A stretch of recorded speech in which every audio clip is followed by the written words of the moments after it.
السلام علیکم ورحمۃ اللہ تعالی وبرکاتہ۔ الحمدللہ رب العالمین والصلاة والسلام علی سید الانبیاء واشرف المرسلین وعلی آلہ الطیبین الطاہرین واصحابہ الاکرمین اجمعین، اما بعد فقد قال اللہ سبحانہ تبارک وتعالی فی القرآن العظیم اجلالا واکراما لشأن حبیبہ الکریم۔ اعوذ باللہ من الشیطان الرجیم، بسم اللہ الرحمن الرحیم۔ ان اللہ وملائکتہ یصلون علی النبی یا ایہا الذین آمنوا صلوا علیہ وسلموا تسلیما۔ اللہم صلی علی سیدنا و نبینا و مولانا محمد وعلی آلہ وصحبہ افضل صلواتک وعدد معلوماتک وبارک وسلم۔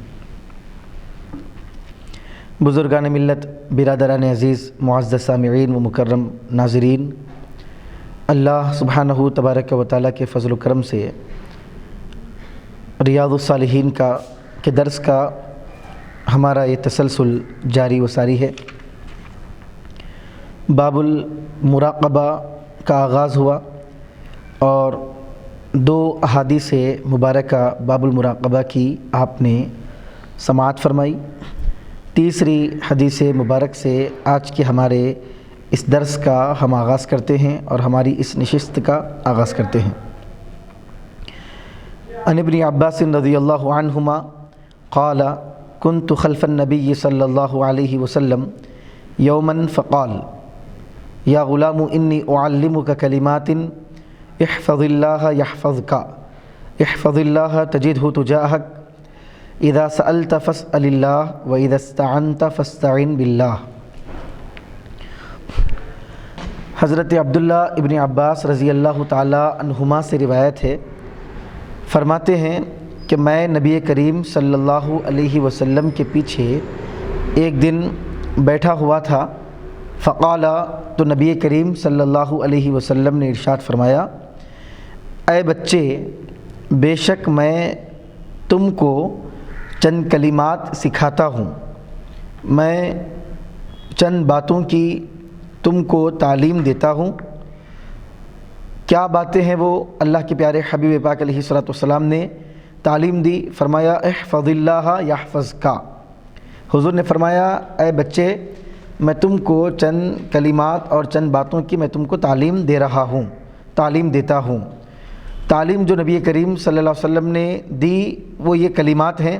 پہلا کلمہ اور پہلی بات حضور نے فرمائی، احفظ اللہ، اے بچے تم اللہ تبارک و تعالیٰ کی حفاظت کرو، اللہ تمہاری حفاظت کرے گا۔ اب عزیزان محترم، اللہ کی حفاظت کرو، اس کا کیا مطلب ہے؟ پوری کائنات کی اللہ حفاظت فرماتا ہے۔ ساری کائنات کا کفیل وہ ہے، وکیل وہ ہے، مالک وہ ہے، خالق وہ ہے، سب کچھ اس کے ہاتھ میں ہے، سب کچھ اس کے قبضہ قدرت میں ہے۔ کون اللہ تبارک و تعالیٰ کی حفاظت کر سکتا ہے؟ تو محدثین کرام اور شارحین فرماتے ہیں کہ اللہ کی حفاظت کرنے کا یہ ظاہر میں جو مطلب ہے یہ مطلب نہیں ہے، بلکہ یہاں پہ ہم کو یہ مراد لینا پڑے گا کہ اللہ کے احکام کی حفاظت کر، اللہ تیری حفاظت کرے گا۔ حضور فرما رہے ہیں کہ تو اللہ کے احکام کی حفاظت کر، تقوی کو لازم اپنے لیے کر لے، اور اللہ تبارک و تعالیٰ نے جن چیزوں سے روکا ہے اس سے بچ۔ اللہ تبارک و تعالیٰ جن سے ناراض ہوتا ہے ان سے احتیاط کر، ان سے پرہیز کر، ان سے بچ۔ یہ تمام کام کرتے ہوئے اللہ کے احکام کی تم حفاظت کرو، اللہ تبارک و تعالیٰ تمہاری حفاظت کرے گا۔ یہ اسی طرح ہے جس طرح اللہ تعالیٰ نے قرآن کریم میں ارشاد فرمایا، ان تنصروا اللہ ینصرکم، اگر تم اللہ کی مدد کرو گے تو اللہ تمہاری مدد کرے گا۔ تو عزیزان محترم، اللہ کی مدد ہم کیسے کریں گے؟ تو مطلب اس کا یہ ہے، اگر تم اللہ کے دین کی مدد کرو گے، اللہ کے شریعت کی مدد کرو گے، اور اللہ تعالیٰ جن انبیاء کو بھیجتا ہے ان انبیاء کی تم مدد کرو گے دین کے کام کو آگے بڑھانے میں، تو اللہ تبارک و تعالیٰ تمہاری مدد فرمائے گا۔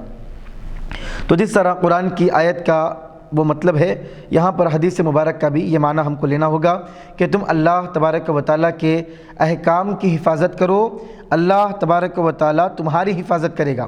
تو تمہاری حفاظت کرے گا کا مطلب کیا ہے؟ یہ بھی واضح ہے، یعنی اللہ تمہارے جان کی حفاظت کرے گا، اور اللہ تبارک و تعالیٰ تم کو جانی نقصان سے تمہاری حفاظت کرے گا، مالی نقصان سے تمہاری حفاظت کرے گا، تمہارے اہل و عیال کی اللہ تعالیٰ حفاظت فرمائے گا، اور اللہ تعالیٰ تمہاری دین اور دنیا کی بھی حفاظت فرمائے گا، اور اللہ ضامن ہو جائے گا، تمہاری دنیا بھی آباد ہوگی، دین بھی تمہارا آباد ہو جائے گا۔ تو یہ مطلب ہے، تو مختصر سا کلمہ ہے، تم اللہ کی حفاظت کرو، اللہ تمہاری حفاظت کرتا ہے، کرے گا، لیکن اس کے اندر سمندر کی طرح معنی اس کے اندر پنہا اور پوشیدہ اور چھپے ہوئے ہیں کہ تم دین کی حفاظت کرو، اللہ کے احکام کی حفاظت کرو، اللہ تبارک و تعالیٰ تمہارے ہر معاملے کی حفاظت کرے گا۔ تو عزیزان محترم، اس میں اللہ تبارک و تعالیٰ کے پیارے حبیب نے ہم کو ضمانت دی ہے کہ ہم دین پر چلیں گے، شریعت پر چلیں گے، اور شریعت اور دین کے احکام پر عمل کریں گے تو ہماری دنیا بھی درست ہوگی اور آخرت کو بھی اللہ تعالیٰ ہماری کامیاب بنائے گا۔ تو یہ تعلیم اللہ کے پیارے حبیب پاک علیہ الصلوۃ والسلام نے حضرت عبداللہ ابن عباس کو اور آپ کے ذریعے پوری امت کو یہ تعلیم اللہ کے پیارے حبیب نے عطا فرمائی ہے۔ آگے حضور نے فرمایا، احفظ اللہ تجدہ تجاہک، تم اللہ کی حفاظت کرو، تجدہ تجاہک، تم اللہ کو اپنے سامنے پاؤ گے۔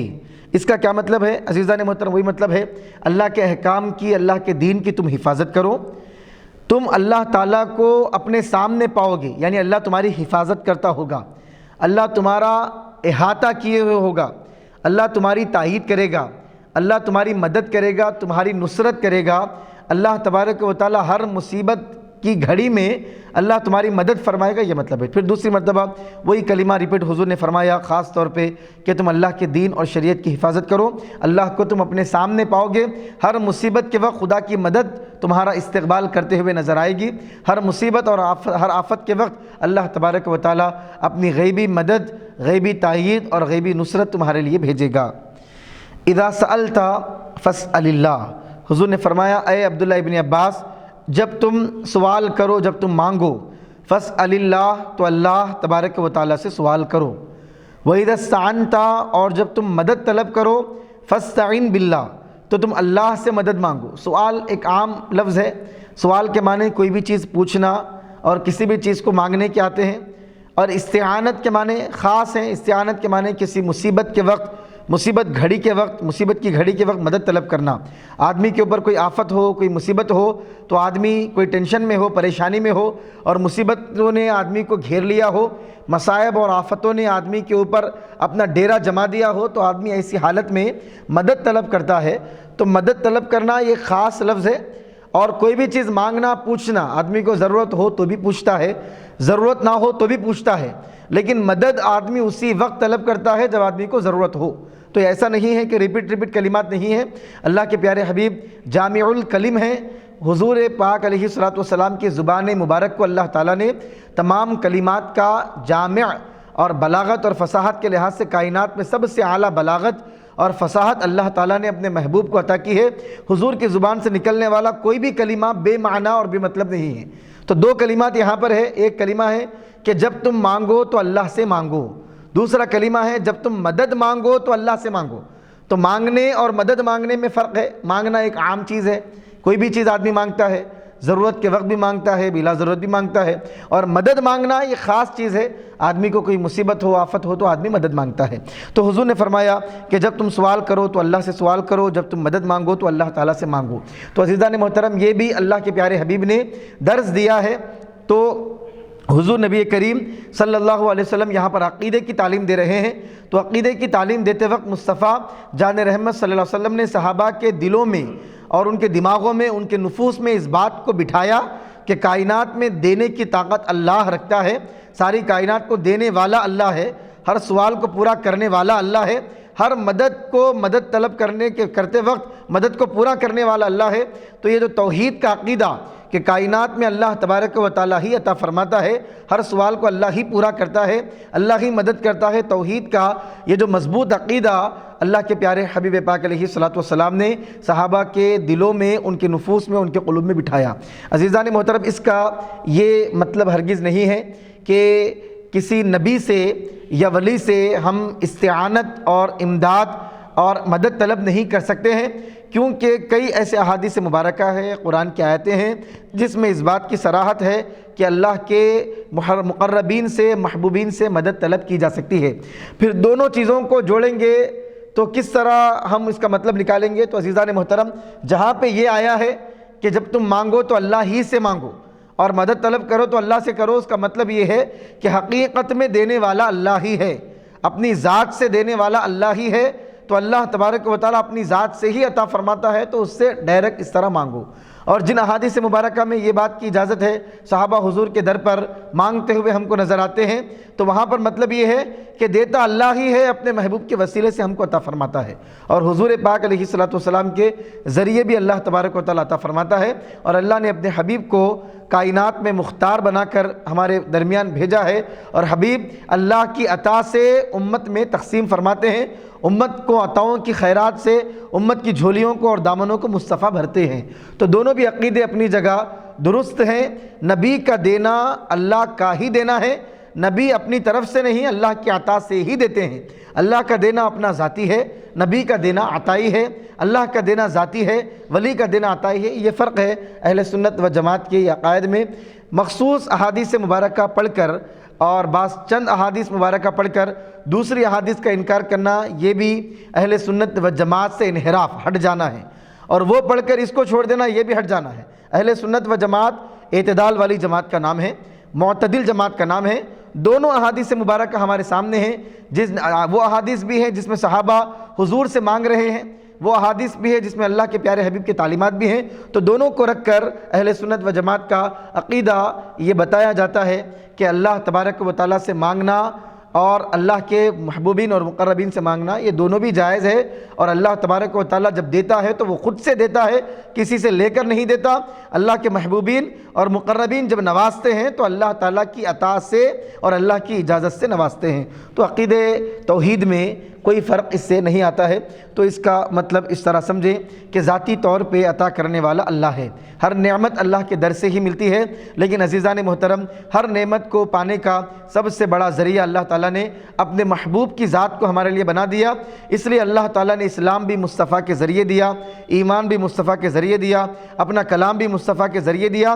ہر قسم کی نعمت اللہ تعالیٰ اپنے حبیب پاک صلی اللہ علیہ وسلم کے ذریعے ہم کو عطا فرماتا ہے۔ تو ہم کو وسیلہ، توسل، استعانت، ان چیزوں کے پر بھی ہمارا ایمان رہنا چاہیے، اور توحید کا جو خالص عقیدہ ہے وہ بھی ہمارے دل و دماغ میں اور ذہن پہ بیٹھا ہوا رہنا چاہیے کہ اللہ تبارک و تعالیٰ کی ذات ایسی عظمتوں والی ہے۔ عزیزان محترم، اب ایک بات اس میں یہ بھی آپ ذہن میں رکھیں کہ کیا ہر وقت وسیلہ لینا ضروری ہے؟ کیا بندہ ڈائریکٹ اللہ تبارک و تعالیٰ سے معروضہ نہیں کر سکتا؟ کیا ڈائریکٹ بندہ یہ نہیں کہہ سکتا کہ اے اللہ تو مجھے دے؟ تو عزیزان محترم، بالکل اس کی اجازت ہے۔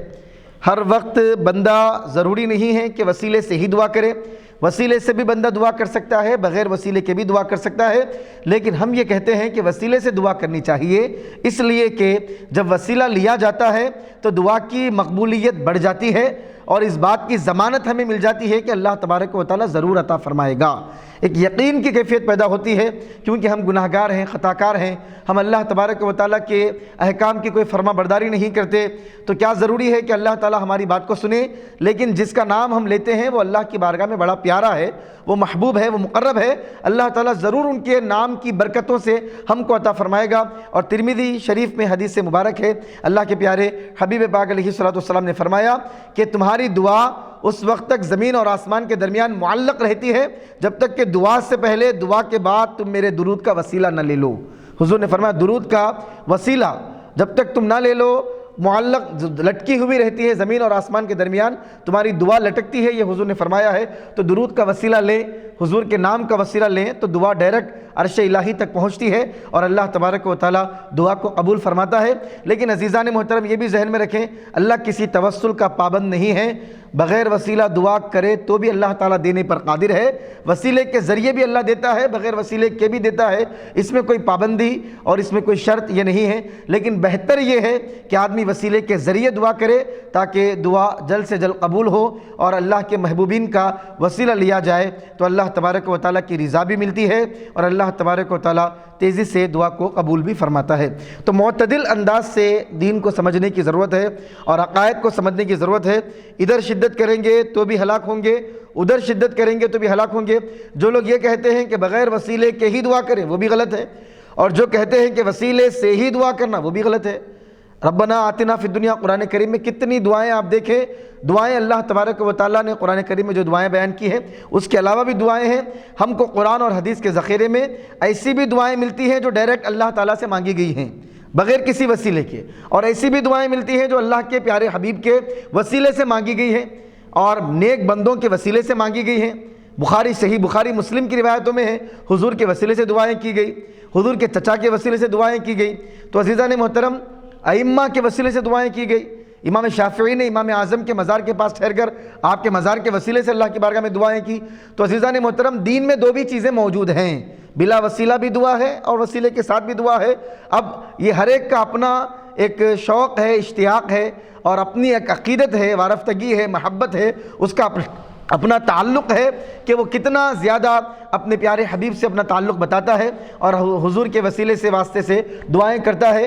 عزیزان محترم، جتنا ہو سکے وسیلے سے دعائیں کریں، اللہ تبارک و تعالیٰ اس میں قبولیت بھی فرماتا ہے اور تیزی سے اللہ تعالیٰ دعاؤں کو قبول فرماتا ہے۔ اس چیز کو ذہن میں رکھیں۔ جب بھی قومیں ہلاک ہوئی، افراط اور تفرید کی وجہ سے لوگ ہلاک ہوئے، غلو کرنے کی وجہ سے یا کمی کرنے کی وجہ سے، یا تو لوگ آگے بڑھ گئے یا لوگ انتہائی پستی کی طرف، کمی کی طرف آ گئے۔ تو عزیزان محترم، اہل سنت و جماعت پوری کائنات میں اور اسلام کے 72-73 فرقوں میں واحد جماعت کا نام اہل سنت و جماعت ہے، جو نہ آگے بڑھ جاتی ہے نہ نیچے ہٹ جاتی ہے۔ اسلام کا جو درمیانی راستہ ہے اس پر چلنے والی جماعت کا نام اہل سنت و جماعت ہے۔ تو شریعت میں جو واضح جو بات کی گئی ہے اور معتدل جو بات کی گئی ہے وہ رکھنا یہ اہل سنت و جماعت کا یہ طریقہ رہا ہے اور اسی میں کامیابی کی ضمانت ہے۔ وعلم، اللہ کے پیارے حبیب نے اسی بات کو اور مضبوط کرتے فرمایا، اور تم جان لو ان الامت، کہ ساری امت، لو اجتمعت علی ان ينفعوک بشیء، اگر وہ جمع ہو جائے اور متفق ہو جائے، متحد ہو جائے، اور وہ اپنی پوری یونٹی بنا لے، یونائٹڈ بن جائیں اور سارے متحد ہو کر تم کو کوئی چیز کا فائدہ پہنچانا چاہیں، کسی چیز کے ذریعے تم کو فائدہ دینا چاہیں، لم ينفعوک الا بشیء قد کتب اللہ لک، وہ ہرگز فائدہ نہیں دے سکیں گے مگر اتنا ہی فائدہ دیں گے، اس کے ذریعے فائدہ دیں گے جو اللہ تعالیٰ نے تمہارے مقدر میں لکھ دیا ہے۔ حضور نے فرمایا ساری کائنات تم کو فائدہ دینے پر لگ جائے، اتنا ہی فائدہ دے سکے گی جتنی اللہ تعالیٰ نے تمہاری تقدیر میں اللہ نے فائدہ لکھ دیا ہے۔ وَإِنِ اجْتَمَعُوا عَلَىٰ أَن يَضُرُّوكَ بِشَيْءٍ، اور اگر وہ متحد ہو جائیں اس بات پر کہ تم کو نقصان پہنچائیں، لم يضروک الا بشیء قد کتب اللہ علیک، تو اتنا ہی نقصان پہنچا سکتے ہیں جتنا اللہ تعالیٰ نے تمہاری تقدیر میں لکھا ہے۔ یہاں بھی اللہ کے پیارے حبیب نے والقدر خیرہ وشرہ من اللہ تعالیٰ، عقیدہ جو مسلمانوں کا عقیدہ ہونا چاہیے اور جس کے بغیر کوئی مسلمان نہیں ہو سکتا، کہ تقدیر اچھی ہو یا بری ہو یہ سب اللہ تبارک و تعالیٰ کی طرف سے ہے۔ کائنات میں کوئی بھی آدمی اللہ تبارک و تعالیٰ نے جتنا آپ کے نصیب میں، ہمارے نصیب میں فائدہ لکھا ہے، اس سے بالش بھر زیادہ بھی فائدہ آپ کو کوئی نہیں پہنچا سکتا، اور جو نقصان اللہ نے لکھا ہے اس سے ہٹ کر کوئی آپ کو نقصان نہیں پہنچا سکتا ہے۔ فائدہ یہ اللہ کی جانب سے ہے، نقصان یہ اللہ کی جانب سے ہے، اللہ نے لکھ دیا ہے۔ اس کا مطلب یہ ہے کہ اللہ تبارک و تعالیٰ نے ساری مخلوق کو پیدا کرنے سے، حدیث سے مبارک میں آتا ہے 50,000 سال پہلے اللہ تبارک و تعالیٰ نے ساری مخلوق کے اللہ نے تقدیر لکھ دی، پھر اس تقدیر کو اثر نو پھر دوبارہ نئے سرے سے، نئے انداز سے اللہ تبارک و تعالیٰ اس وقت بھی لکھاتا ہے جب بچہ ماں کے پیٹ میں ہوتا ہے، فرشتہ آتا ہے، اس کا عمل بھی لکھتا ہے، اس کی مدت بھی لکھتا ہے، اس کی موت بھی لکھتا ہے، اس کا رزق بھی لکھتا ہے، مصیبتیں، آفتیں، فائدے، نقصانات، سارا کچھ اس کے دفتر میں لکھ دیا جاتا ہے، اور وہ جو لکھا گیا ہے تقدیر میں اس کو منتقل کیا جاتا ہے۔ تو عزیزان محترم، سارا کچھ جو بھی دنیا میں ہوتا ہے یہ سب کچھ اللہ تبارک و تعالیٰ نے لکھ دیا ہے۔ اللہ کے پیارے حبیب نے عقیدے کی تعلیم مصطفیٰ جان رحمت نے دی اور فرمایا کہ مخلوق فائدہ پہنچانا چاہے اتنا ہی پہنچا سکتے ہیں جتنا اللہ تبارک و تعالیٰ نے لکھا ہے۔ اس کا مطلب یہ ہے کہ بندے کو مخلوق سے ڈرنے کی ضرورت نہیں ہے، لوگوں کی شرارتوں سے اور لوگوں کی خباثتوں سے، بدنیتوں سے لوگوں کو گھبرانے کی ضرورت نہیں ہے۔ ڈر صرف دل میں ایک اللہ تبارک و تعالیٰ کا ہونا چاہیے، کیونکہ مخلوق کچھ بھی کر لے آپ کو نقصان نہیں پہنچا سکتی، اتنا ہی پہنچا سکتی ہے جتنا اللہ نے لکھا ہے، اور جو اللہ نے لکھ دیا ہے وہ تو ہو کر رہے گا۔ لن یصیبنا الا ما كتب اللہ لنا، اللہ فرماتا ہے کہ حکایت کرتے ہوئے اللہ فرماتا ہے کہ ہم کو وہی چیز پہنچے گی اور وہی مصیبت آئے گی جو اللہ نے ہمارے مقدر میں لکھ دی ہے، اس سے ہٹ کر کوئی شے ہم کو پریشان نہیں کر سکتی اور کوئی شے متاثر نہیں کر سکتی۔ تو عزیزان محترم، جب کوئی کچھ نہیں کر سکتا تو پھر ڈرنا اور مخلوق سے ہیبت میں آنا یہ کس لیے ہے؟ اس میں کئی دروس اور کئی پیغام اس حدیث مبارک میں ہیں۔ کئی لوگ ہیں پریشان ہو جاتے ہیں، کئی لوگ عملیات سے پریشان ہو جاتے ہیں، جادو ہو گیا سمجھتے ہیں، اثرات ہو گیا، اس طرح لوگ سمجھتے ہیں۔ اب حدیث مبارک دیکھیے، حضور کتنی شدت کے ساتھ، زور لگا کر، تاکید کے ساتھ، انفسائز کرتے ہوئے حضور تاکید پہ تاکید لاتے ہوئے فرماتے ہیں کہ پوری مخلوق جمع ہو جائے، ایک عامل، دو عامل، تین عامل پہ لوگ پریشان ہو جاتے، جادو بول کے پریشان ہو جاتے، اثرات بول کے لوگ پریشان ہو جاتے، لیکن عزیزان محترم آپ دیکھیں ساری دنیا کے عامل بھی جمع ہو جائیں تو آپ کو نقصان نہیں پہنچا سکتے ہیں۔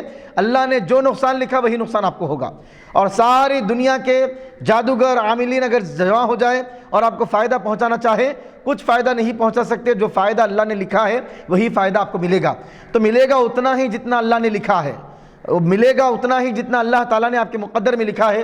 تو عزیزان محترم، یہ ساری پریشانیاں اور سارے مسائل کس لیے لوگ کرتے ہیں دنیا میں، اور کسی کو نیچے کرنا، کسی کو اوپر کرنا، اور یہ سب سارے مسائل دنیا میں یہ خباثتوں کی وجہ سے اور عقیدوں کی خرابیوں کی وجہ سے، تکبر اور غرور اور تعالی کی وجہ سے لوگ آپس میں ایک دوسرے کو نیچے کرنے، اوپر کرنے، کسی کو ہٹانے، کسی کو بٹھانے، یہ جو مختلف کوششیں کرتے ہیں عزیزان محترم، یہ ساری کوششیں ناکارہ ہے۔ اللہ تبارک و تعالیٰ کے ارادے اور قدرت کے بغیر کائنات میں کوئی چیز نہیں ہوتی ہے۔ تقدیر میں اللہ نے جو لکھا ہے وہ ہو کر رہے گا۔ کائنات میں کوئی بھی آدمی کتنی بھی کوشش کر لے، اللہ نے جس کے قسمت اور جس کے نصیب میں جو فائدہ لکھا ہے وہ اس کو مل کر رہے گا، اور بچانے کی کوئی کتنی بھی کوشش کر لے، جو نقصان لکھا ہے اللہ تعالیٰ نے وہ ہو کر رہے گا۔ تو عزیزان محترم، سارے لوگ متفق ہو کر بھی بندے کو کچھ نہیں کر سکتے۔ اس میں ایک معنی مفہوم یہ بھی ہے کہ بندہ بے نیاز ہونا چاہیے، وہ لوگوں سے بے نیاز ہو، اپنے ماحول سے بے نیاز ہو، اور تعلقات مفادات کی بنیاد پر وہ نہ رکھے، کیونکہ کوئی چیز آپ کو فائدہ نہیں پہنچا سکتی سوائے اللہ کی ذات کے۔ رفعت الاقلام وجفت الصحف رواہ الترمذی وقال ھذا حدیث حسن صحیح۔ حضور نے فرمایا قلم اٹھا لیے گئے ہیں اور صحیفے سوکھ چکے ہیں۔ قلم اٹھا لیے گئے کیا مطلب؟ یعنی کتابت لکھنے کا کام چھوڑ دیا گیا ہے، اور صحیفے اٹھا لیے گئے، صحیفے سوکھ چکے ہیں۔ اس کا مطلب بھی کیا ہے کہ تقدیر لکھی جا چکی ہے، اب قلم کو چھوڑ دیا گیا ہے، اب کچھ نیا لکھا جانے والا نہیں ہے۔ تو جو لکھ دیا گیا ہے وہ طے ہے، اور لکھ کے وہ سوکھ بھی گیا ہے، یعنی اب وہ مضبوط ہو چکا ہے، جو لکھا گیا وہی ہونے والا ہے۔ عزیزان محترم، یہ اللہ تبارک و تعالیٰ کی تقدیر ہے۔ لیکن عزیزان محترم، یہ بھی آپ ذہن میں رکھیں، یمحو اللہ ما یشاء ویثبت وعندہ ام الکتاب، اللہ جو چاہے لکھتا ہے، جو چاہے مٹتا ہے، اس کے پاس لوح محفوظ ہے۔ اللہ جس کی چاہے تقدیر کو بدلے اور جس کی چاہے تقدیر کو ثابت رکھے، یہ اس کی مرضی ہے۔ دعائیں کرتے رہنا یہ بندے کا کام ہے۔ کوئی بھی اپنی تقدیر کو نہیں جانتا کہ میری تقدیر میں کیا ہوگا، اس لیے دعائیں کرتے رہیں، اللہ کی بارگاہ میں التجائیں اور فریادیں کرتے رہیں۔ جو اچھی چیزیں ہوں گی اللہ تعالیٰ اس کو آپ کا مقدر بنائے گا، اور اللہ تبارک و تعالیٰ قادر مطلق ہے، جو چاہے اللہ تبارک و تعالیٰ فرما سکتا ہے۔ تو عزیزان محترم، اس میں کیا چیزیں ہیں؟ آپ دیکھیں، باب المراقبہ، ہمارا آغاز ہوا مراقبے کے بیان سے۔ اب اس حدیث مبارک میں مراقبے کا عنوان کیا ہے؟ اس میں بار بار حضور نے فرمایا تم اللہ کے دین کی حفاظت کرو، اللہ تمہاری حفاظت کرے گا، یعنی اللہ تمہارا مراقبہ فرمائے گا، تم پر نظر رحمت فرمائے گا، تم پہ نظر کرم اللہ فرمائے گا، اور خاص عنایتوں سے اللہ تعالیٰ تم کو مالا مال فرمائے گا۔ تم اللہ کے دین کی حفاظت کرو، اللہ کو سامنے پاؤ گے، یعنی اللہ کی حفاظت کو تم دیکھو گے، اللہ کی تائید کو دیکھو گے، اللہ کی غیبی مدد کو دیکھو گے۔ اس حدیث مبارک میں مراقبے کا مضمون ہم کو ملتا ہے کہ کوئی شے اللہ کے علم اور اللہ کے ارادے سے چھپی ہوئی نہیں ہے، اور ساری تقدیروں کو اللہ تبارک و تعالیٰ نے لکھ دیا ہے، اور کوئی بھی بندہ کسی کو بھی کوئی نقصان نہیں پہنچا سکتا ہے، کوئی فائدہ نہیں پہنچا سکتا ہے، اتنا ہی جتنا اللہ تبارک و تعالیٰ نے مقدرات میں لکھا ہے وہ ہو کر رہے گا۔ وفی روایتی غیر ترمذی، ترمذی کے علاوہ اور ایک روایت میں ہے احفظ اللہ تجدہ امامک، تم اللہ کے دین کی حفاظت کرو، اللہ کو تم اپنے سامنے پاؤ گے۔ وہاں پر تجاہک کا کلمہ تھا، یہاں پہ امامک کا کلمہ ہے، دونوں کا ایک ہی معنی ہے۔ تعرف الی اللہ فی الرخاء یعرف کا فی الشدہ، اللہ کے پیارے حبیب فرماتے ہیں کہ جب تم کو خوشحالی ہو، اللہ جب تم کو خوشحالی میں رکھے تو تم اللہ تبارک و تعالیٰ کا قرب حاصل کرو اور اللہ کا ذکر کرو، اللہ کو یاد کرو۔ یعرف کا فی الشدہ، وہ مصیبت میں تم کو یاد کرے گا۔ خوشحالی کے وقت تم اللہ کو یاد کرو، مصیبت کے وقت وہ تم کو یاد فرمائے گا۔ عزیزان محترم، عام طور پہ ایسا ہوتا ہے کہ انسان چونکہ مرکب من الخطا ہے اور بشری تقاضے ہیں، انسان سے غلطیاں، لغزشیں، گناہیں ہوتی ہیں، غفلت ہوتی ہے، تو جب خوشی کے لمحات ہوتے ہیں اور خوشحالی کے لمحات ہوتے ہیں اور کوئی مصیبت نہیں ہوتی بندے پر، کوئی پریشانی نہیں ہوتی، تو بندہ پھر اللہ کو یاد نہیں کرتا اور غفلت میں رہتا ہے اور توجہ نہیں کرتا، انابت الی اللہ نہیں کرتا، ذکر نہیں کرتا، اللہ تبارک و تعالیٰ کی عبادت سے غافل ہو جاتا ہے، دین سے غافل ہو جاتا ہے۔ اس طرح کے معاملات ہوتے ہیں۔ جب مصیبت آتی ہے تو اس کو اللہ کا در اور اللہ کا دربار یاد آتا ہے۔ تو اللہ کے پیارے حبیب نے فرمایا کہ خوشحالی کے وقت تم اللہ کو یاد کیا کرو۔ جب اللہ تم کو خوش رکھے، خوشحالی میں رکھے، فائدہ اللہ تعالیٰ تم کو دے تو تم اللہ کو یاد کرو، اللہ کی عبادت کرو، عبادتوں میں کثرت کرو اور نوافل پڑھنے لگو، اللہ تبارک و تعالیٰ کی بارگاہ سے لو لگا لو۔ تم خوشحالی میں خدا کو یاد کرو، تمہارے مصیبت کے وقت میں وہ تم کو یاد فرمائے گا۔ اور مصیبت میں اللہ یاد فرمائے گا تو کون سی مصیبت ہے کہ خدا یاد کرنے کے بعد وہ آپ کا بال بھی باقا کر سکے۔ عزیزان محترم، کوئی مصیبت میں اتنا دم نہیں کہ اللہ کی یاد آ جائے تو مصیبت آپ کا کچھ بگاڑ سکتی ہے۔ اللہ جب یاد فرمائے گا تو ساری مصیبتیں جڑ پیڑ سے ختم ہو جائیں گی۔ پھر حضور فرماتے ہیں وَعْلَمْ أَنَّ مَا أَخْطَأَكَ لَمْ يَكُنْ لِيُصِيبَكَ، تم اس بات کو جان لو کہ جو چیز تم سے چوک گئی ہے، یعنی جو چیز تم کو نہیں پہنچی ہے، جو مصیبت تم کو نہیں آئی ہے، جو مصیبت تم کو نہیں ملی ہے اور جو شدت تمہارے ساتھ نہیں ہوئی ہے، جو پریشانی تم کو لاحق نہیں ہوئی ہے، لم یکن لیصیبک، وہ تم کو آنے والی بھی نہیں تھی۔ جو پریشانی نہیں آئی ہے وہ پریشانی آنے والی نہیں تھی، کیونکہ اگر پریشانی آنے والی ہوتی تو وہ آ کر رہتی، تقدیر میں اللہ لکھتا تو وہ ضرور آتی تھی۔ پریشانی نہیں آئی کا مطلب اللہ نے نہیں لکھا ہے، یہ مطلب ہے۔ تو حضور فرماتے ہیں کہ جو چیز چوک گئی ہے اور جو چیز خطا کر گئی ہے، جو چیز تم تک نہیں پہنچی ہے، جو مصیبت، جو آفت یا کوئی بھی چیز جو تم سے چوک گئی، اگر کوئی نوکری آپ کو نہیں ملی وہ ملنے والی نہیں تھی، کوئی آفت آپ کے پاس نہیں آئی وہ آنے والی نہیں تھی، آپ کو فائدہ نہیں ہوا وہ ہونے والا نہیں تھا، تو جو چیز آپ سے چھوٹ گئی ہے، جو چیز آپ سے چوک گئی ہے، جو چیز آپ کو نہیں ملی ہے وہ ملنے والی نہیں تھی۔ وما اصابک، اور جو چیز آپ کو ملی ہے، پہنچی ہے، لم یکن لیخطئک، وہ آپ سے چھوٹنے والی، آپ سے چوکنے والی، آپ سے ہٹنے والی نہیں تھی۔ اللہ نے آپ کے لیے جو لکھا وہ ضرور آپ کو ملے گا اور اللہ نے جو نہیں لکھا وہ ہرگز آپ کو نہیں ملے گا۔ تو عزیزان محترم، اس میں بھی تقدیر پر ایمان کی بات ہے کہ ہم اپنے ایمان کو مضبوط کریں اور اللہ تبارک و تعالیٰ کی ذات پر بھروسہ کریں کہ اللہ تبارک و تعالیٰ جو ہم کو عطا فرمانا چاہتا ہے وہ ضرور ہم کو ملتا ہے۔ یہ عقیدہ اور ایمان مضبوط ہو جائے تو پھر کائنات میں کسی کو بھی کسی سے بھی کوئی گلا اور شکوہ نہیں ہوگا، ارے فلاں کی وجہ سے یہ کام نہیں بنا، فلاں کی وجہ سے یہ رکاوٹ آ گئی، فلاں کی وجہ سے یہ نوکری نہیں ملی، فلاں کی وجہ سے یہ پروفٹ نہیں ملا، فلاں کی وجہ سے دولت نہیں ملی۔ یہ سارے گلے شکوے آدمی چھوڑ دے گا اور ہر کام میں اللہ تبارک و تعالیٰ کے حقیقی عمل کو بندہ دیکھے گا، حقیقی فعل کو بندہ دیکھے گا۔ کائنات میں جو بھی ہو اللہ تبارک و تعالیٰ کی طرف توجہ بندہ کرے گا، کچھ مل جائے تو شکر کرے گا، نہ ملے تو صبر کرے گا، لیکن ہر چیز میں وہ اللہ تبارک و تعالیٰ کی قدرت کو کار فرما دیکھے گا اور یہ یقین کرے گا کہ سارا کچھ کرنے والا اللہ تبارک و تعالیٰ ہے، شر بھی اللہ کی طرف سے ہے، خیر بھی اللہ کی طرف سے ہے، فائدہ بھی اللہ کی طرف سے ہے، نقصان بھی اللہ کی طرف سے ہے۔ وَعْلَمْ أَنَّ النَّصْرَ مَعَ الصَّبْرِ، حضور نے فرمایا تم اس بات کو جان لو، اس بات کا یقین کر لو کہ مدد صبر کے ساتھ آتی ہے۔ بندے کو مدد اسی وقت ملتی ہے جب بندہ صبر کرے۔ صبر جب بندہ کرتا ہے تو اللہ تبارک و تعالیٰ اس بندے کی مدد فرماتا ہے۔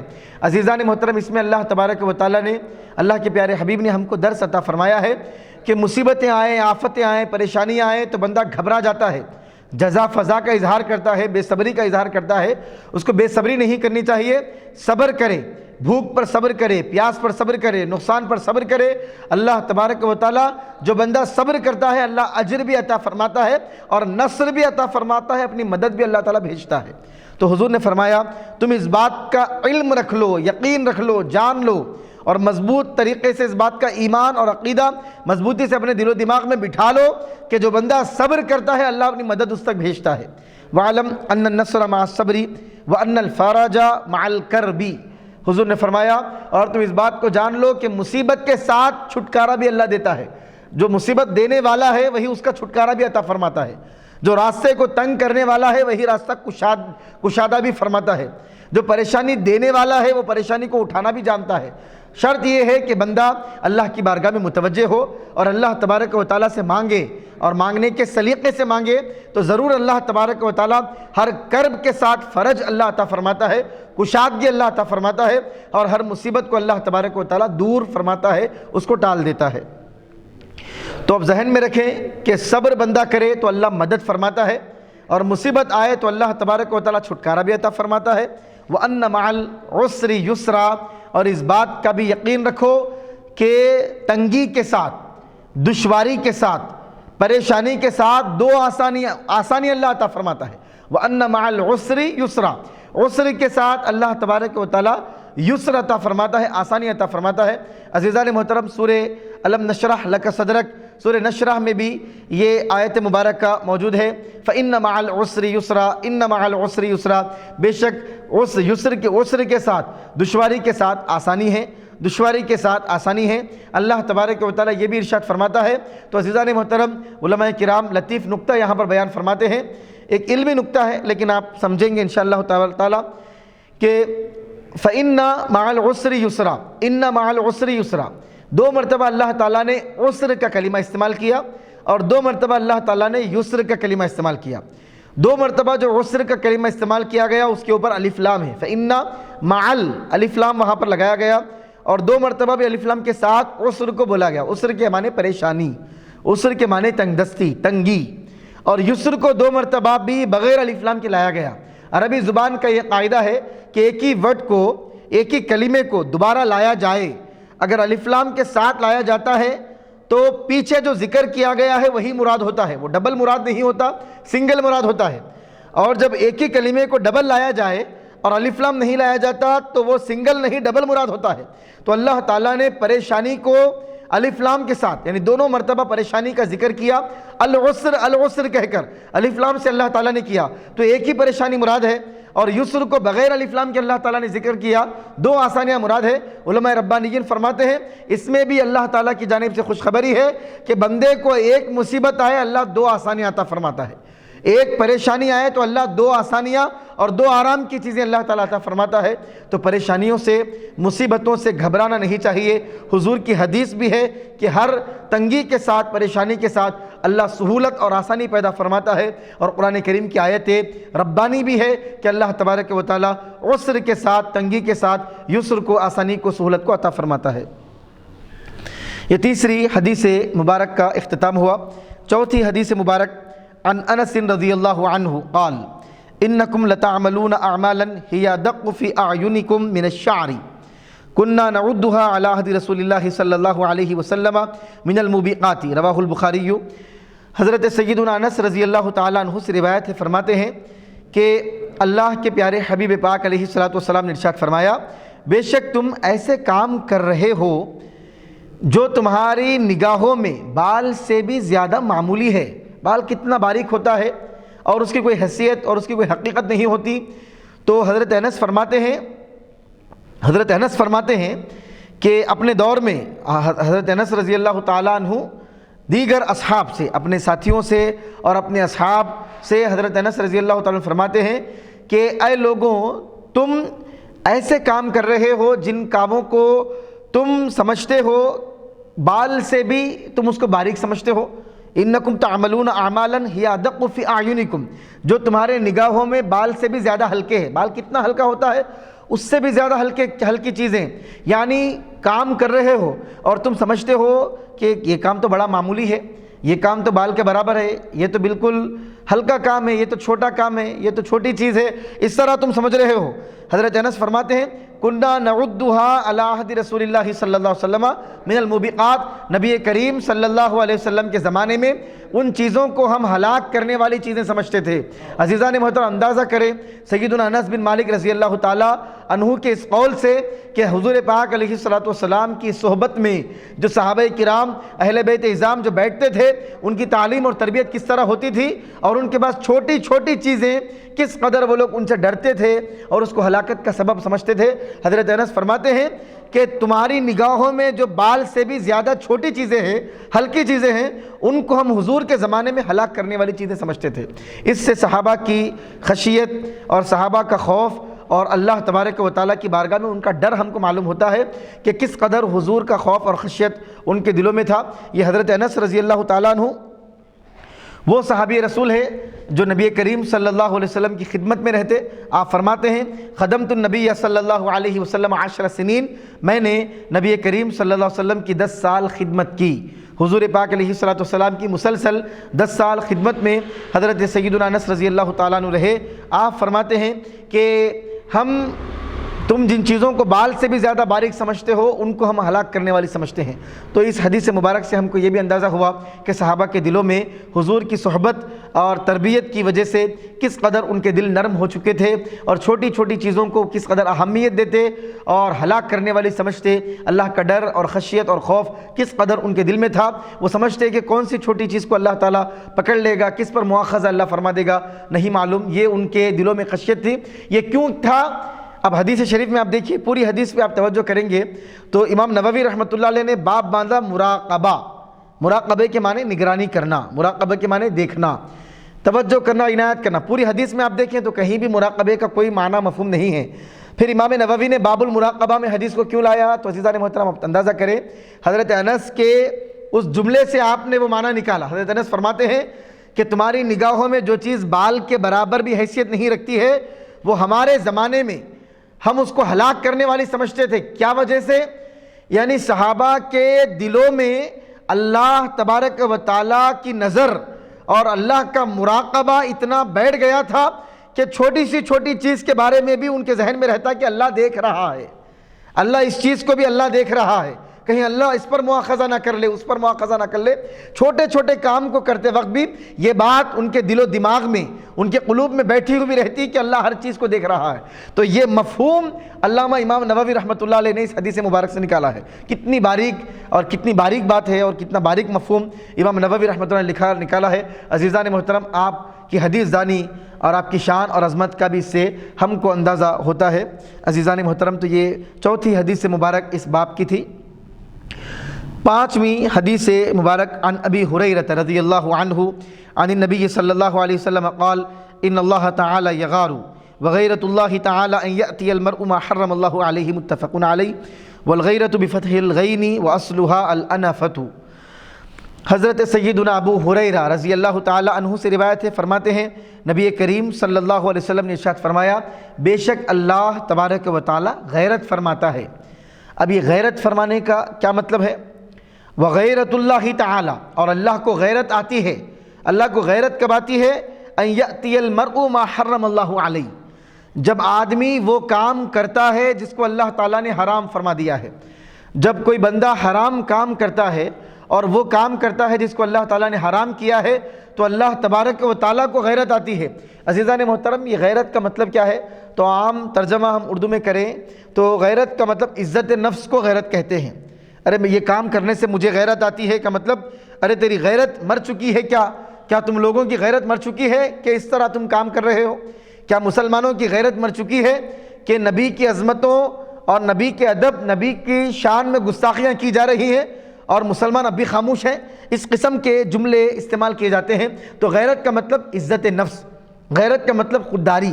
تو یہ معنی اللہ کی ذات سے کیسے ہم لیں گے کہ اللہ تبارک و تعالیٰ خودداری، ایسا تو نہیں بولیں گے۔ تو غیرت کا مطلب ایک عزت نفس کی وجہ سے جو آدمی کے اندر جو کیفیت پیدا ہوتی ہے، آدمی جس طرح یہ نہیں چاہتا کہ وہ لوگوں کے سامنے بھیک مانگے، اس کو غیرت آتی ہے۔ وہ نہیں چاہتا کہ لوگوں کے دربار پہ سائل بن جائے، اسے غیرت آتی ہے۔ وہ یہ نہیں چاہتا کہ کسی کے سہارے پر وہ ٹکا ہوا رہے، وہ یہ چاہتا ہے کہ اللہ کے فضل و کرم سے وہ خودداری پر زندگی گزارے اور خود کی کمائی سے زندگی گزارے تو خودداری کا جذبہ دل میں پیدا ہونا یہ غیرت ہے، عزت نفس ہونا یہ غیرت ہے۔ تو عزیزان محترم، جس طرح انسان کو غیرت آتی ہے اور آدمی اپنی غیرت کی وجہ سے وہ کام نہیں کرتا جو کام وہ کرنا چاہتا ہے لیکن نہیں کرتا کیونکہ اس کو غیرت آتی ہے، آدمی بھیک نہیں مانگتا کیونکہ اس کو غیرت آتی ہے، وہ کسی کے سہارے پہ زندگی نہیں گزارتا کیونکہ اس کو غیرت آتی ہے، تو غیرت مند آدمی کی علامت ہے۔ تو غیرت جب آتی ہے تو آدمی وہ کام نہیں کرتا ہے۔ تو عزیزان محترم، اللہ تبارک و تعالیٰ کی غیرت کی طرف جب غیرت کی نسبت کریں گے تو کیا مطلب ہوگا؟ تو محدثین فرماتے ہیں کہ یہاں پہ مطلب یہ ہوگا کہ اللہ تبارک و تعالیٰ انتہائی غضب اور جلال میں آ جاتا ہے، اللہ غیظ و غضب میں آ جاتا ہے اور انتہائی جلال میں اللہ تبارک و تعالیٰ آتا ہے جب کوئی بھی بندہ وہ کام کرتا ہے جس کو اللہ تعالیٰ نے حرام فرمایا ہے۔ تو عزیزان محترم، یہ معنی اس حدیث مبارک کا ہوتا ہے۔ تو کیا اس معنی اس حدیث میں وہی مطلب ہے کہ اللہ تبارک و تعالیٰ جو بندہ حرام کام کرتا ہے تو اللہ غیرت فرماتا ہے، اللہ جلال میں آتا ہے؟ تو مطلب یہ ہے کہ اللہ ہر وقت بندے کو دیکھ رہا ہے، اللہ ہر وقت بندے کا ملاحظہ فرما رہا ہے، اللہ ہر وقت بندے کا مراقبہ کر رہا ہے۔ وہی معنی باب المراقبہ جو عنوان قائم کیا گیا، اسی عنوان کے تحت یہ سارے احادیث مبارکہ ہے کہ بندہ حرام کام کرتا ہے تو اللہ دیکھتا بھی ہے، غیرت بھی فرماتا ہے، اور اللہ تبارک و تعالیٰ غیظ و غضب اور جلال کا بھی مظاہرہ فرماتا ہے۔ تو عزیزان محترم، احادیث مبارکہ کو پڑھنا اور اس کو سمجھنا اور اس کے معنی مفاہیم بیان کرنا یہ بھی کوئی عام بات نہیں ہے۔ بڑے بڑے محدثین کرام کو اللہ تبارک و تعالیٰ نے اس ذمہ داری کے لیے پیدا فرمایا اور اللہ تبارک و تعالیٰ نے ان سے اس کا کام لیا، اور قیامت تک اللہ تبارک و تعالیٰ ایسے افراد کو پیدا فرمائے گا اور ان سے کام لے گا۔ عزیزان محترم، صرف عربی زبان، چھوٹی موٹی عربی زبان آ جائے، کچھ الفاظ آ جائے، کچھ بولنے آ جائے اور آدمی حدیث کی کتاب لے کر بیٹھ جائے کہ میں بھی حدیث پڑھاؤں گا، تو یہ بات نہیں ہے اور بالکل جائز بھی نہیں ہے۔ کون سے کلمے کا کیا ترجمہ کیا جانا چاہیے، یہ بھی انتہائی احتیاط کا پہلو ہے۔ ایسا ترجمہ کرنا جو اللہ تبارک و تعالیٰ کے ادب کے خلاف بھی نہ ہو، رسول کے احترام کے خلاف بھی نہ ہو۔ جگہ جگہ اس بات کی ضرورت پڑتی ہے، آدمی صرف ڈکشنری سے بھی ان چیزوں کو حل نہیں کر سکتا جب تک کہ متقدمین، محدثین، شارحین کی بارگاہوں تک آدمی متوجہ نہ ہو اور ان کے درباروں پر آدمی نہ جائے، اور جب تک کہ اساتذہ کے سامنے، ماہرین جو انتہائی ماہر ترین لوگ ہوتے ہیں ان کے سامنے زانو تلمذ نہ طے کرے، اس وقت تک ان احادیث مبارکہ کا جو مفہوم ہے اور جو معانی ہے، مطالب ہے، ذہن پر، دل و دماغ پر، قلب پر وہ چیزیں کھل نہیں سکتے ہیں۔ تو کوئی بھی آدمی اپنے آپ کو بہت بڑا محدث سمجھ لے اور اپنے آپ کو بہت بڑا عالم سمجھ لینا، یہ دھوکہ ہے، اور خود کو بھی دھوکہ دینا ہے اور دین کو دھوکہ دینا ہے، اللہ رسول کے ساتھ یہ دھوکے کا معاملہ ہے اور لوگوں کو گمراہ کرنے کی بات ہے۔ اس لیے ہر کس و ناکس کے لیے اجازت بھی نہیں ہے اور جائز بھی نہیں ہے کہ وہ دین کا ایسا کام کرے جس میں ضرورت پڑتی ہے ان صلاحیتوں کی جس کے ذریعے ہی وہ کام کیا جا سکتا ہے۔ اب ایک حدیث کا درس ہے، اس کو سمجھانے کے لیے، یہ دینے کے لیے آدمی کو علوم عربی زبان پر مہارت اس کو چاہیے، لغت پر مہارت چاہیے، مختلف چیزیں ہیں۔ ساری مہارتوں کے بعد احادیث مبارکہ کے ذخیرے پر نظر کے بعد آدمی ایک صحیح معنی اور مفہوم کو بیان کر سکتا ہے۔ تو یہ بھی ہم کو ذہن میں رکھنے کی ضرورت ہے، آج کل کے ماحول کے لحاظ سے ان چیزوں کو بھی ذہن میں بٹھانے کی ضرورت ہے۔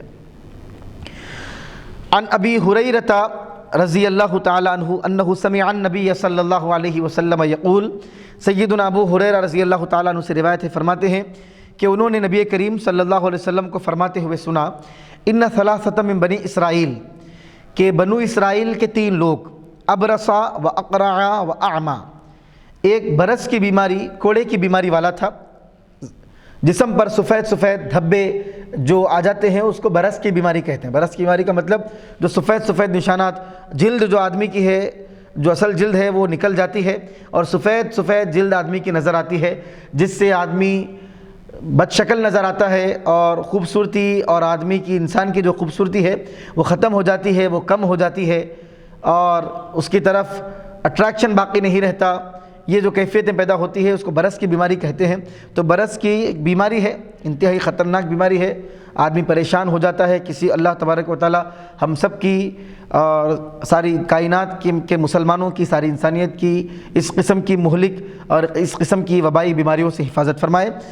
تو بنی اسرائیل کے 3 افراد تھے، ان میں سے ایک آدمی برس کی بیماری والا تھا، جسم پہ سفید سفید اس کے دھبے تھے، وَأَقْرَعَ، اور ایک گنجا تھا، سر پہ ایک بال بھی اس کے نہیں تھا، وَأَعْمَى، اور ایک آدمی اندھا اور نابینا تھا.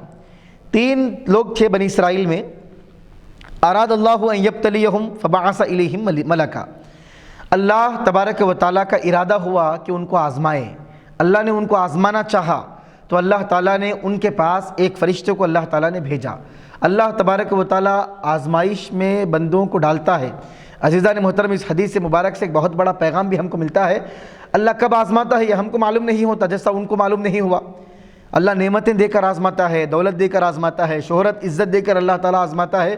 تو گناہوں پر گناہیں کرنے کے باوجود بھی اور شریعت سے ہٹنے کے باوجود، احکام کی خلاف ورزی کرنے کے باوجود بھی نعمتیں ملتی رہے تو بندہ یہ نہ سمجھے کہ اللہ تبارک و تعالیٰ مجھ سے راضی ہے. اللہ کی آزمائش ہوتی ہے، اللہ تبارک و تعالیٰ ڈھیل دیتا ہے، کبھی اللہ نعمتوں میں رکھ کر ہی بندوں کو آزماتا ہے. تو عزیزان محترم، یہ بڑی خطرناک چیز ہے. اللہ تعالیٰ ہم کو اپنی آزمائشوں سے بھی ہماری حفاظت فرمائے اور اللہ تبارک و تعالیٰ ہم کو نیک توفیق عطا فرمائے.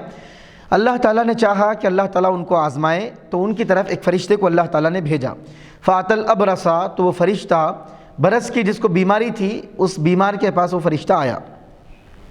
فقال، اور فرشتہ آ کر کہنے لگا، ایُّ شَیْءٍ أَحَبُّ إِلَیْکَ، تم کو سب سے زیادہ کون سی چیز محبوب ہے، کون سی چیز پسندیدہ ہے. اب آپ دیکھیں، برس کی بیماری والا ہو اور وہ انتہائی ہمیشہ کے دائمی عذاب میں آدمی رہتا ہے کہ میرا رنگ صحیح نہیں ہے، میں خوبصورت نہیں ہوں اور میری جلد الگ ہے اور لوگوں کا ایک معاشرے لوگ الگ طریقے سے اس کو دیکھتے ہیں. یہ سارا سامنا اور سارے مسائل کو فیس اس کو کرنا پڑتا ہے. تو ایسے آدمی سے اگر پوچھیں گے کہ تو اپنے دل کی تمنا بتا، تو جو چاہے گا میں وہ پورا کر دوں گا، تو وہ ظاہری بات ہے وہ یہی کہے گا کہ میری بیماری کو دور کر دو.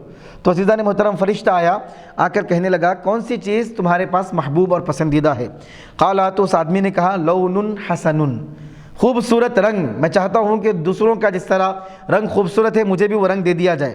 وجلد حسن، اور خوبصورت چمڑی، خوبصورت جلد مجھے دے دی جائے، اور یہ بدصورتی جو ہے اور یہ بیماری جو ہے اللہ تعالیٰ اس کو مجھ سے ختم کر دے. وَيَذْهَبُ عَنِّي الَّذِي قَدْ قَذِرَنِ النَّاسُ، اور چلے جائے مجھ سے یہ بیماری جس کو لوگ گندا سمجھتے ہیں، جس کو لوگ ناپسندیدگی کی نگاہوں سے دیکھتے ہیں، جس سے لوگ کراہت کرتے ہیں، جس سے لوگ کراہیت میں پڑ جاتے ہیں، یہ چیز مجھ سے چلے جائے، یہ مجھے پسند ہے. فرمایا رنگ اچھا ہونا چاہیے، جلد اچھی ہونی، خوبصورت ہونی چاہیے، اور یہ بیماری مجھ سے دور ہو جائے، یہ مجھ کو پسند، یہ میرے لیے محبوب چیز ہے، یہ مجھے چاہیے. فمسحہ، تو فرشتے نے اس آدمی کے اوپر مسح کیا، ہاتھ پھیرا. فرشتے نے ہاتھ پھیرا. فذهب عنہ قدرہ، تو وہ جو بدصورتی تھی وہ ساری بیماری ختم ہو گئی. وَأُعْطِيَ لَوْنًا حَسَنًا، اور وہ بندہ انتہائی خوبصورت بن گیا، اور اللہ تبارک و تعالیٰ نے انتہائی خوبصورت رنگ سے اس کو نوازا اور انتہائی حسین و جمیل بن گیا. اب عزیزان محترم، اس میں یہ بات بھی ہے کہ فرشتے نے ہاتھ پھیرا تو اس کو رنگ عطا ہو گیا، بیماری چلے گئی. تو فرشتے کے ہاتھ سے بیماری سے اس کو شفا ملی. تو معلوم یہ ہوا کہ مخلوق کے دست سے بھی شفا مل سکتی ہے. شفا کیوں مل رہی ہے؟ کہ اللہ تعالیٰ نے فرشتے کو قدرت عطا کی ہے کہ وہ شفا دے سکتا ہے. تو عزیزان محترم، یہی اہل سنت و جماعت کا عقائد ہے.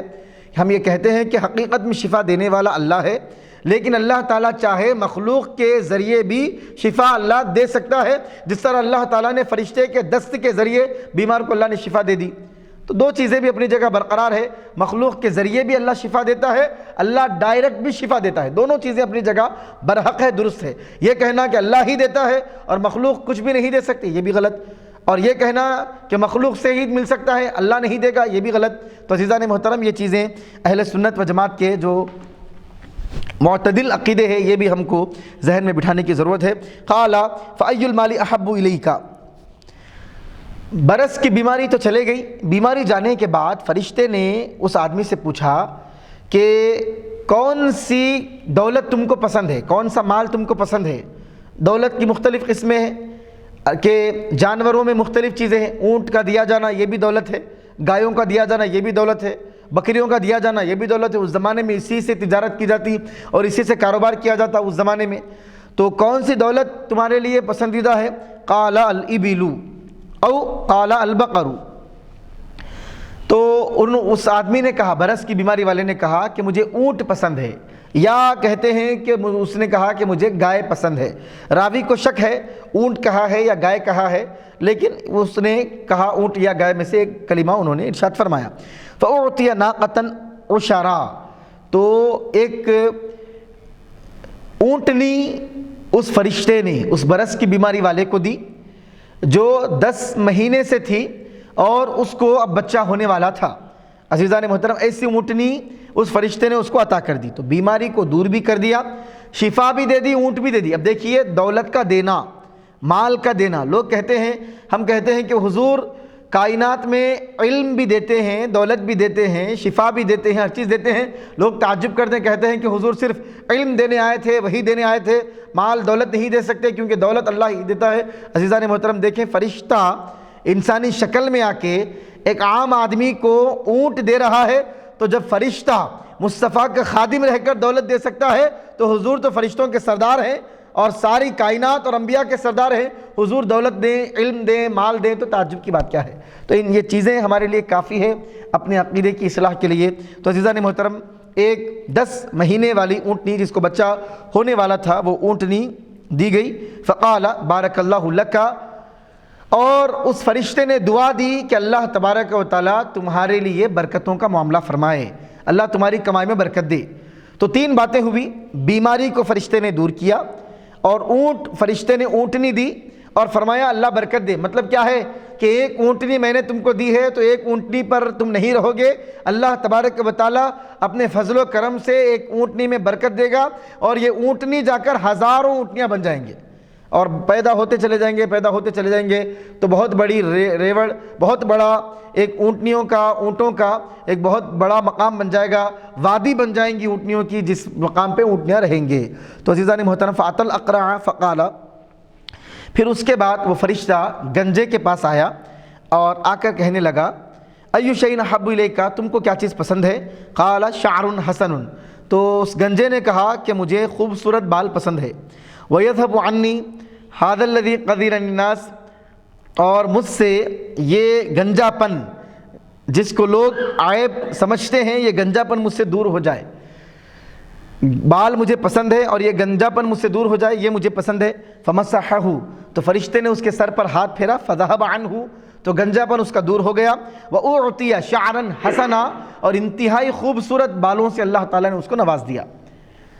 قال فأي المال احب الیک، فرشتے نے پھر اس سے پوچھا کہ تم کو کون سی دولت پسند ہے، کون سا مال پسند ہے؟ قال البقر، تو اس آدمی نے کہا مجھے گائے پسند ہے۔ فأعطی بقرۃ حاملا، تو حاملہ گائے، جس طرح وہاں پر 10 مہینے کی اونٹنی جس کو بچہ پیٹ میں جا کر 10 مہینے ہو چکا تھا، وہ اونٹنی دی گئی، یہاں پر بھی حاملہ جو حمل سے جو گائے ہے وہ گائے دی گئی، جو بچہ دینے والی ہے وہ گائے اس کو دیا گیا۔ وقال بارک اللہ لک فیہا، اور اس فرشتے نے کہا کہ اللہ تبارک و تعالیٰ اس گائے میں تمہارے لیے برکت کا معاملہ فرمائے، اللہ برکت دے۔ تو دیکھیے بیماری کو دور کیا، پھر گائے دی اور گائے میں برکت کی دعا کی، 3 چیزیں یہاں بھی ہوئی۔ فأتى الأعمى، پھر فرشتہ نابینا کے پاس آیا اور آ کر کہنے لگا أي شيء أحب إليك، تم کو کیا چیز پسند ہے؟ قال، اس نابینا نے کہا أن يرد الله إلي بصري فأبصر الناس، میں چاہتا ہوں کہ اللہ تعالیٰ میری بینائی کو لوٹا دے اور میں لوگوں کو دیکھوں۔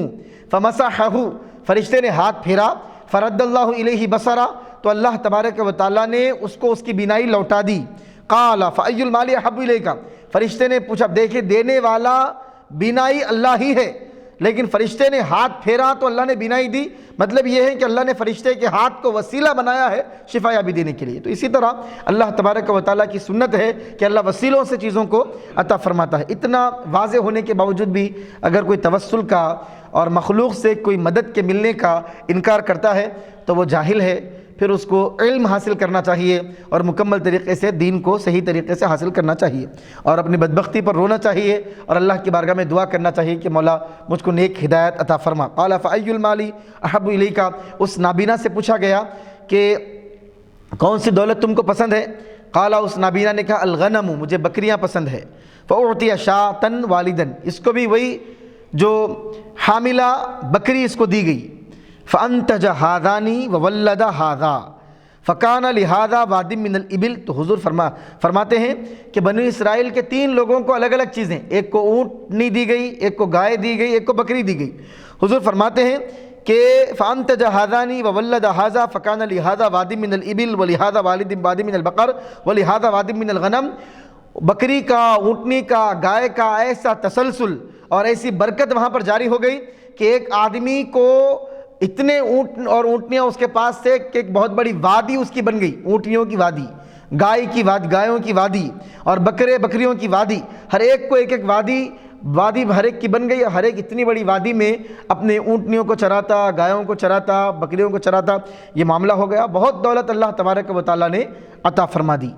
تو عزیزان محترم، آپ اندازہ کریں، لوگ سمجھتے ہیں کہ آزمائش بھی اللہ تعالیٰ کی آزمائش ہے، یہ ہمارے دنیاوی معاملات نہیں ہیں کہ آدمی کسی کو پنشمنٹ دینے کے لیے، ڈرانے کے لیے کوئی کام کرے تو آج سے آزمانا شروع کرے، کل آزمائش ختم کر دے گا، 2 دن کے بعد ختم کر دے گا، 1 مہینے کے بعد بول دے گا کہ میں تم کو آزما رہا تھا۔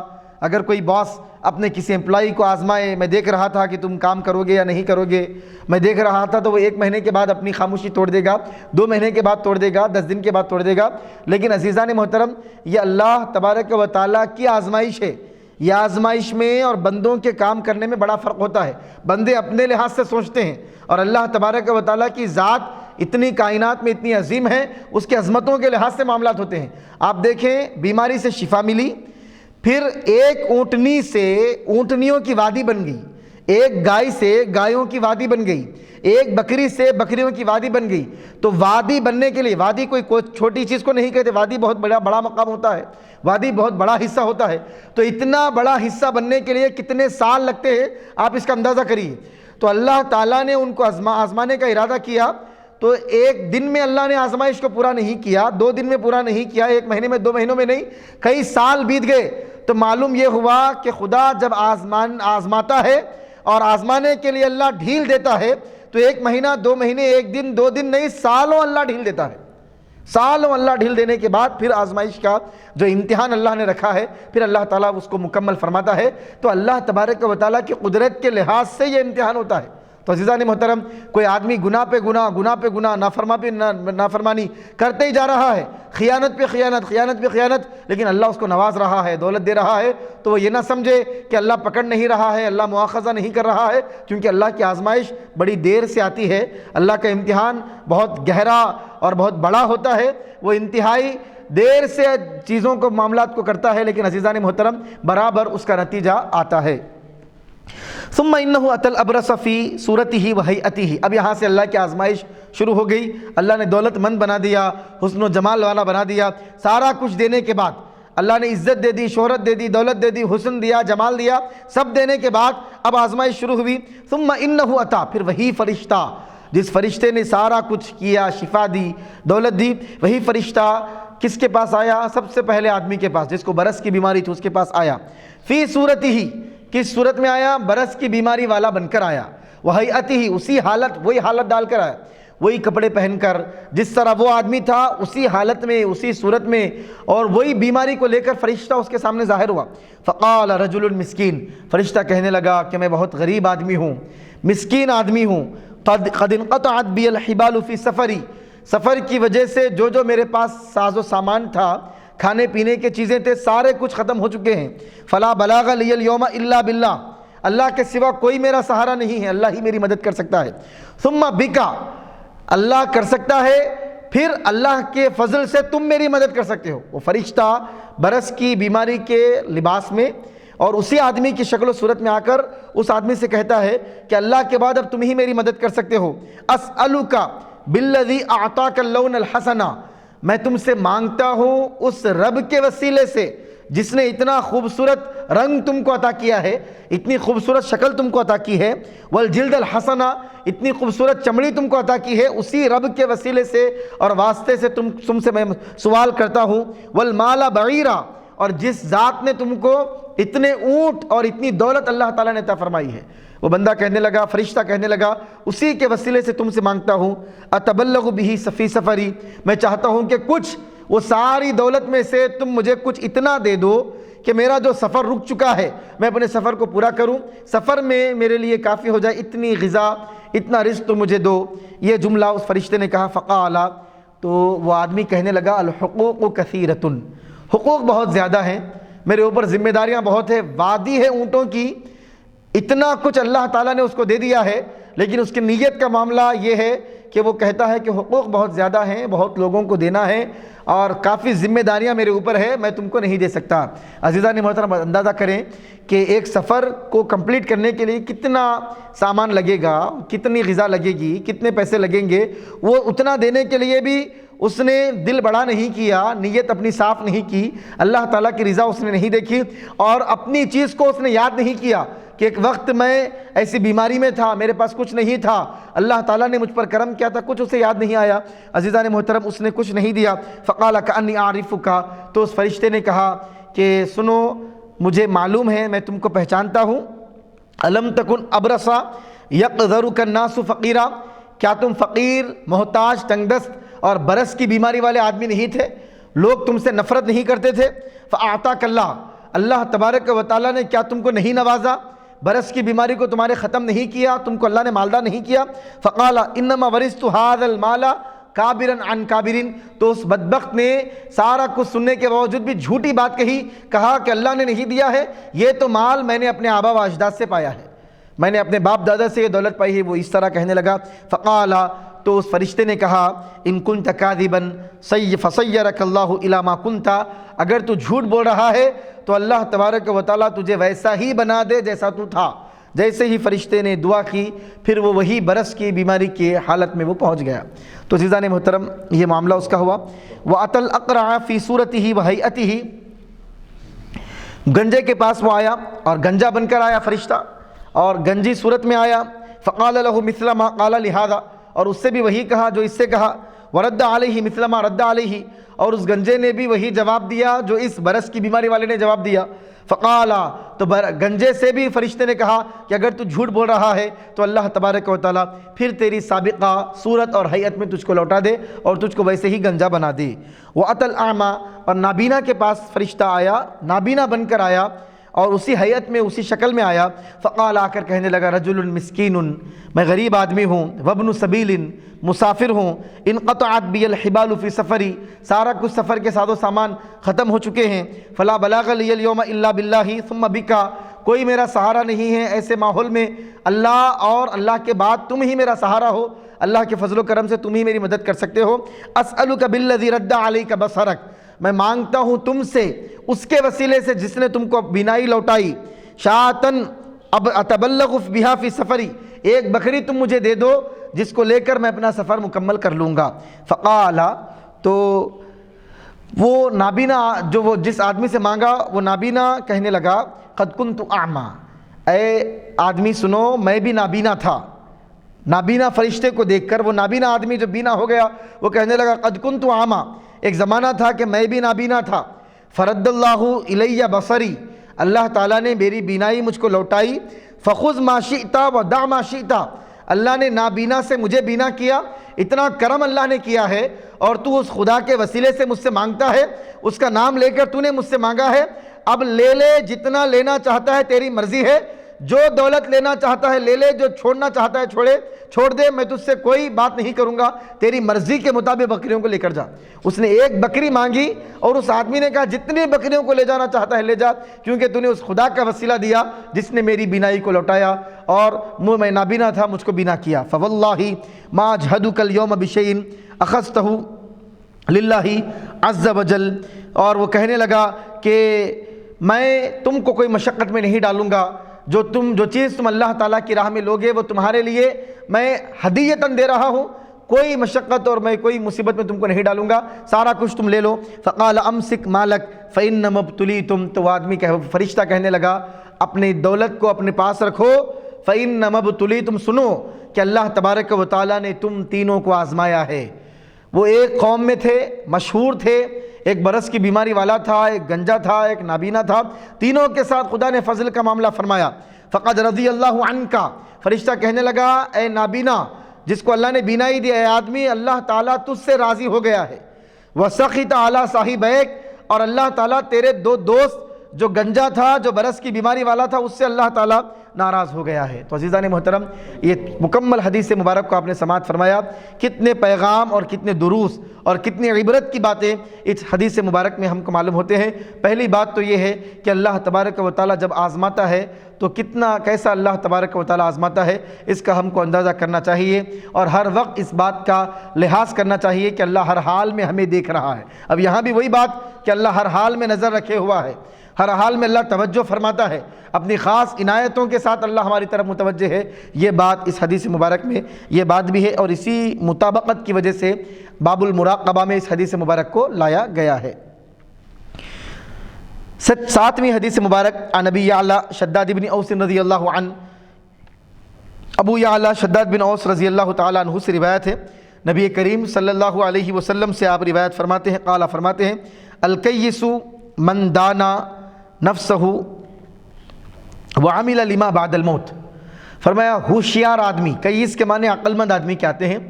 ہوشیار اور عقل مند آدمی وہ ہے جو اپنے ذات کا محاسبہ کرتا ہے اور اپنی ذات کے عیوب کو تلاش کرتا ہے اور اپنی ذات کے نقائص کو ڈھونڈتا ہے۔ وہ ڈھونڈتا ہے کہ کہاں مجھ سے کمی ہو رہی ہے، کہاں میری کمزوری ہے، ساری چیزوں کو ڈھونڈتا ہے، اس کی تحقیق کرتا ہے اور اپنی اصلاح کرتا ہے۔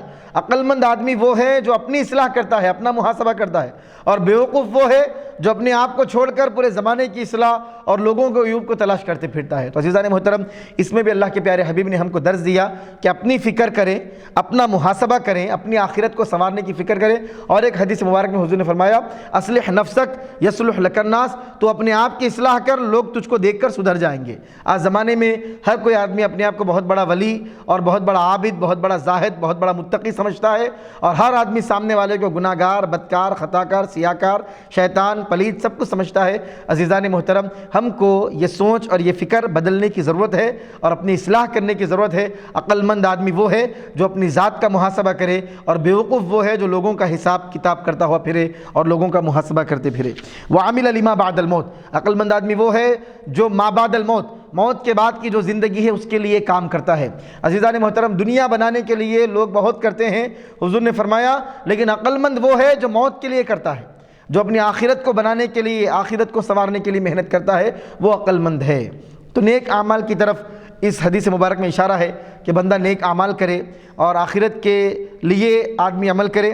والعاجز من اتبع نفسہ ہواها وتمنى علی اللہ، اور بے بس آدمی وہ ہے، عاجز آدمی وہ ہے جس کا نفس اس کے اوپر قابو کر لے اور جو اپنے نفس کے تابع ہو جائے اور وہ اللہ تبارک و تعالیٰ کے احکام کے خلاف تمنائیں کرے، خواہشات کرے اور خواہشات کے پیچھے چلے اور خواہشات کو اپنا معبود بنا لے، خواہشات کو اپنا خدا بنا لے۔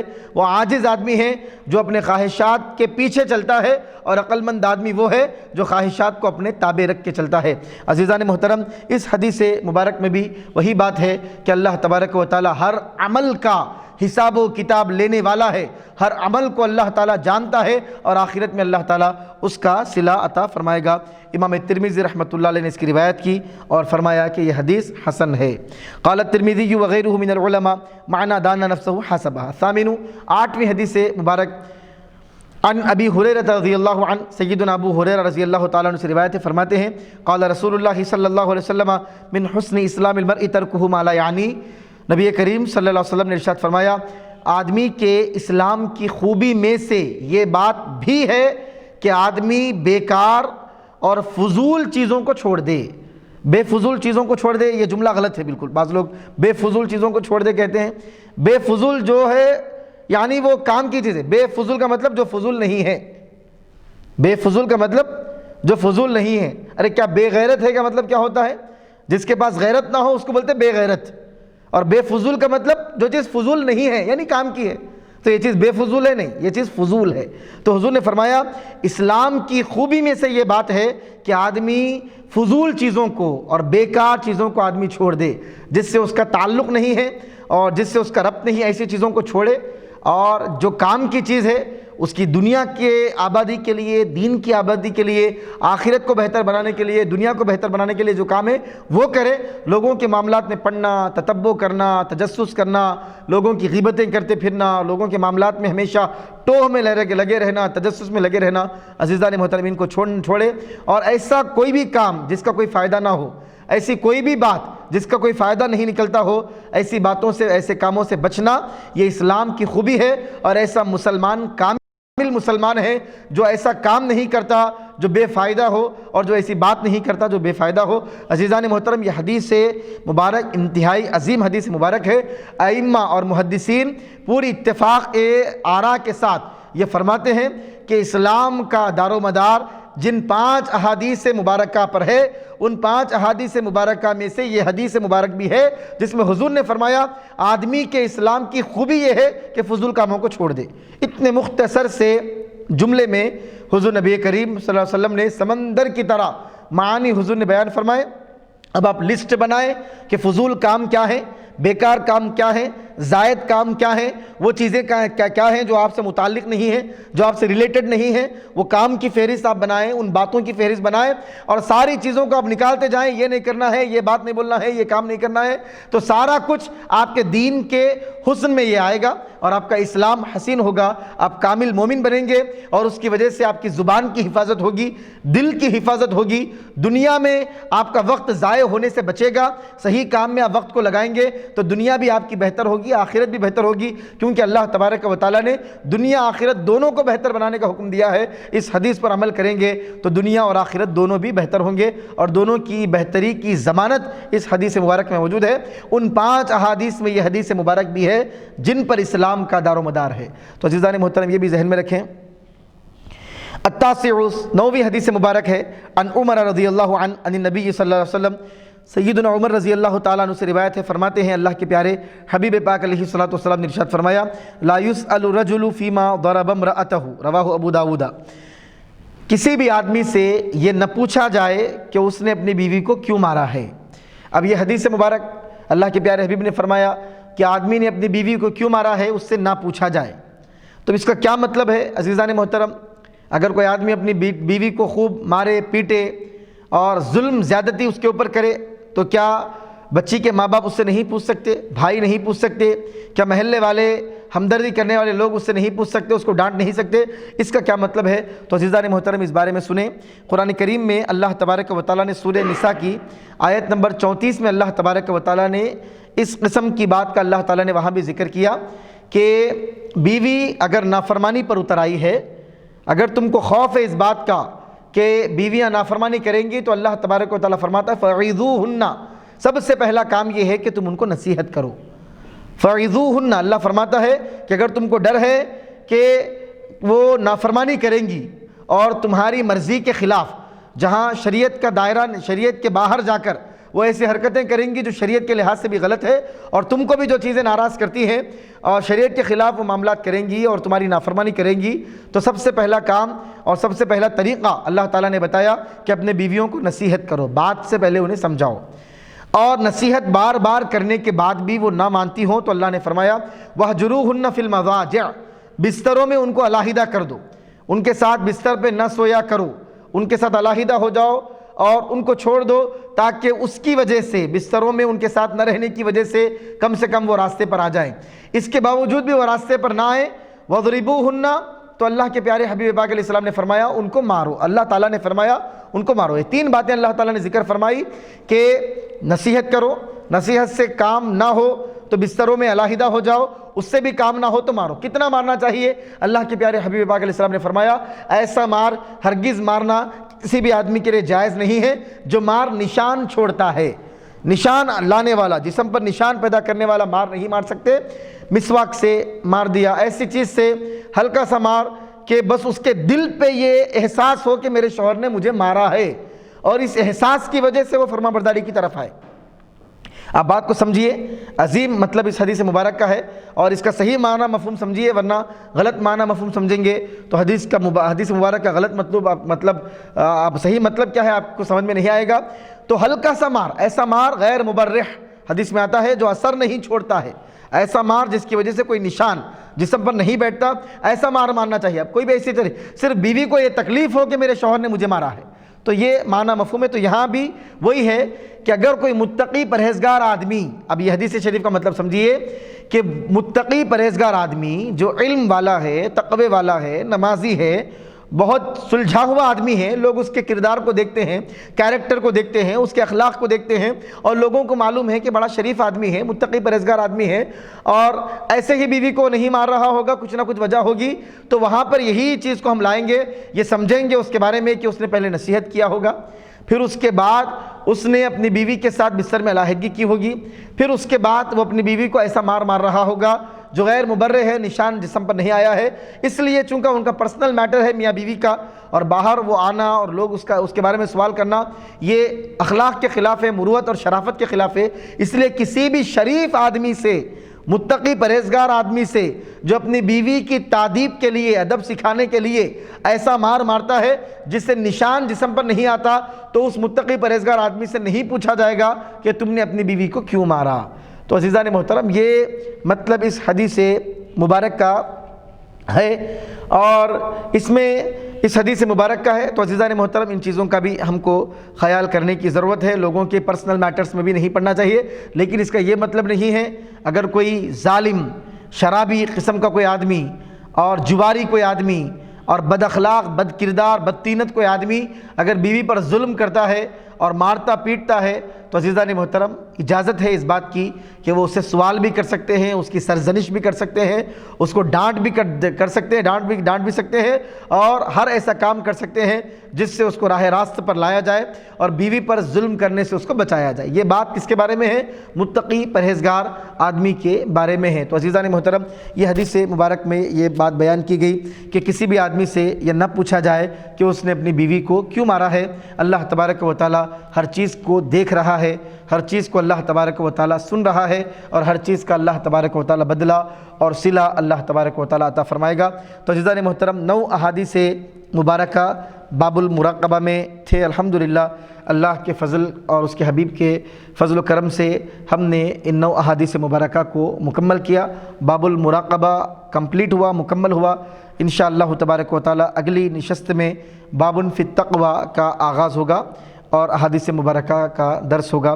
اللہ تبارک و تعالی سے دعا ہے مولا جو احادیث مبارکہ کا ہم نے درس دیا ہے، مولا اس پر عمل کرنے اور زندگی میں اس سے پیغام اور دروس حاصل کرنے کی توفیق عطا فرما۔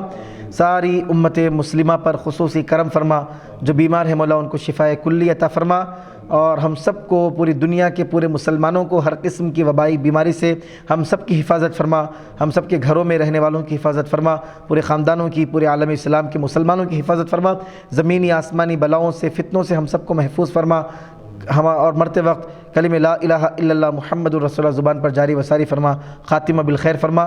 مولا اس ان احادیث مبارکہ کی برکت سے ہم سب کے جائز مقاصد میں ہم کو کامیاب ہونے کی توفیق عطا فرما۔ وآخر دعوانا ان الحمد للہ رب العالمین وما علینا الا البلاغ۔